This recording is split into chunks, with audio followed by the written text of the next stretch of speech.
మాతోటి పెద్ద రేముగాడు. మాకు 40 సంవత్సరం మా పెళ్లి అయ్యి ఆడనే పుట్టినాం, ఆడనే పెరిగినాం. మా పెళ్ళిళ్ళు పెద్దగా అయ్యారు, అందరు పెద్దగా అయ్యారు. మా మొగల మీద కేసులు అయ్యారు, మా మొగలందరూ వెళ్ళిపోయారు. అయితే గిట ధైర్యంగా ఇంటి ముందుట ఉండి ఒక ఇంటింటికి 10 మంది పోలీసులు అయితే గిట ఎగ్గినాం. అప్పుడే మా వాళ్ళకందరికీ అది ఇది వచ్చింది. వస్తే వాళ్ళు వచ్చినప్పుడు పోలీసు వాళ్ళు పోయారు. పోలీసు వాళ్ళు పోతే గిట ఇప్పుడు గిట సెన్లో పోతే మాకు కొడుతురు. కొట్టడానికే వస్తురు, మాటలు లేదు ఏం లేవు. వస్తే కొడతాం. చుక్కులోళ్ళు వస్తురు, బాడోళ్ళు వస్తురు, మల్లమ్మడోళ్ళు వస్తురు, అందరు. మా భూమి మాకు కావాలి, మేము వదలం. ఇట్లా మనుషులకు లేడీస్లో కొడితే పోలీసు వాళ్ళు ఏం చెప్పారా? పోలీసు ఇట్లా కొడతారా? ఇలా పడి కొట్టిపిస్తురు. ఇంతగానో పోలీసుల దగ్గరుండి కొట్టిపిస్తురు. అయినా ఏం చెప్తలే మేము.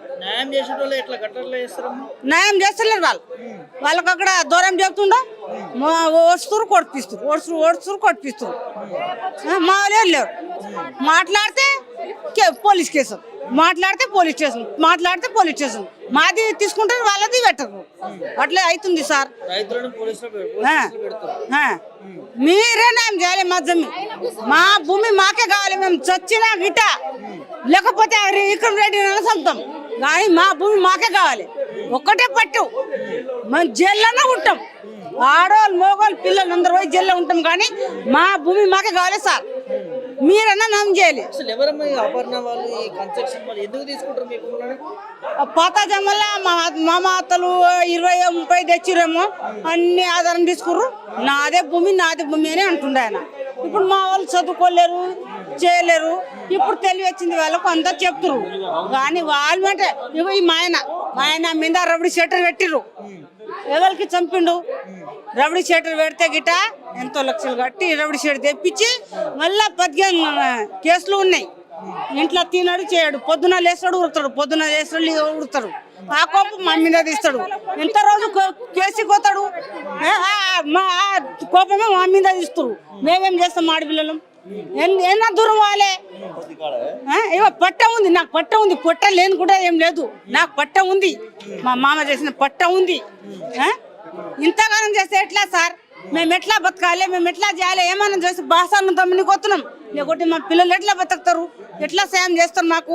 నీ ద్వారాకి ఇంత వస్తలేదా? మా మామ అప్పుడు పని చేసినప్పుడు ఇంత పెద్ద రాయి పెట్టినప్పుడు నీకు ఇంత జాలి వస్తలేదా లంబడోళ్ళ మీద? మేము భూమి విడిచిపెట్టి వెళ్ళిపోతున్నామా? మేము అమ్మిన భూమి నేను తీసుకో, మా భూమి ఉన్నా మాకి మేము చేసుకొని తింటాము. మేమేం పాపం చేసినాం? మా ద్వారా అని మేము అనుకుంటే నీకు అప్పుడు పిన్నతోటి చేయగలిపి ఇంతగానం చేసినదో ఎక్కడ పోవాలి? మేము పోలీసు వాళ్ళు కొడతారు, చుక్కులోళ్ళు వస్తారు, బాడిగట్టోళ్ళు కొడితే మేము ఎక్కడ పోవాలి? ఇంత దొడ్డి పోవాలి అంటే దొడ్డి గిట్ట జాగలేదు సార్ మాకు.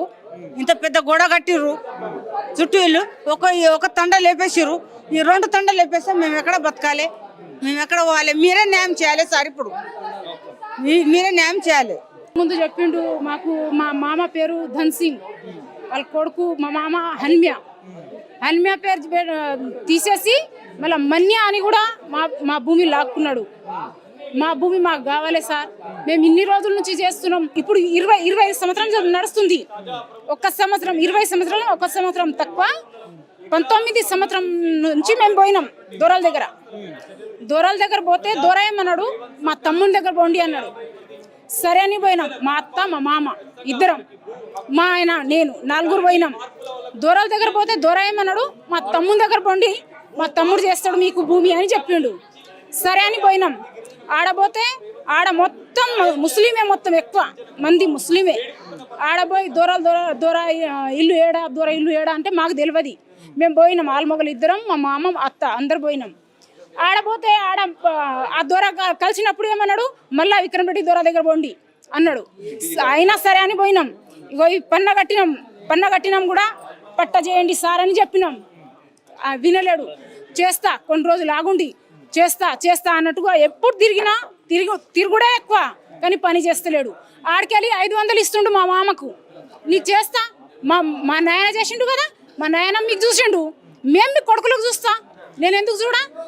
పాదాకా 5 ఎకరాల భూమి ఉంది, నేను చూస్తా, మీ కొడుకులకు నేను చూస్తా, నేను ఇస్తా, నువ్వేం భయపడుకు హన్మియా, నేను చూస్తా అనేసి మాకు పంపించిండు ఆడికెళ్ళి దొర. దొర పంపించారు. తర్వాత మేము ఇంటికి వచ్చినాం. ఇంటికి వచ్చి కూడా మళ్ళీ ఇంకోసారి ఫోన్ చేసిండు, ఆ రోజు రావాలి మీరంటే మళ్ళీ పోయినాం. మళ్ళీ పోతే ఏదో కొంత చేయండి దొర, మాకు పట్ట చేసిస్తే మాకు కూడా మాకు ఆధారం ఉంటుందని అడిగినాం. అడిగితే కూడా మా మామ పేరు హల్మియా కాక మన్యా అనేసి వేరే వాళ్ళకి పైసలు ఇచ్చేసిండంట. వేరే వాళ్ళు తీసుకుర్రు, మన్యా అని ఎందుకు రాపించారు మీరు అట్లా అనేసిండు. అప్పటి నుంచి మేము తిప్పలు చేస్తూనే ఉంటున్నాం, సేన్ చేస్తూనే ఉంటున్నాం. ఈసారి మాకు అసలు పంట కాలేదు. జొన్నలు వేసినాం, 5 ఎకరాల పొలం ఉంది. ఇప్పుడు 11 ఎకరాలు గుంజుకుండు, 5 ఎకరాలు ఉంది. 5 ఎకరాల పొలం వేసినా కానీ ఇప్పుడు జొన్నలు పండింది మాకు 8 సంచులు. మేము 6 మంది ఏం తింటాం సార్? అందులో మా పిల్లలు ఏం తింటారు? ఇప్పుడు వాన పడి మొత్తం ఖరాబ్ అయింది మాకు పంటలు కూడా. ఇప్పుడు మేము చేసుకొని తిన్నా కూడా మా కడుపులకు లేనట్లా అయిపోయింది సార్. మీరే ఏదైనా చేసి మాకు న్యాయం చేసి మా భూమి మాకు దక్కేటట్లుగా మీరు కూడా మాట్లాడాలి సార్. మా భూమి మాకు కావాలి, మా పిల్లలకు మీరు చూడాలి. మీరే దేవుడు అనుకొని మాకు మంచిగా చేస్తే చాలు సార్.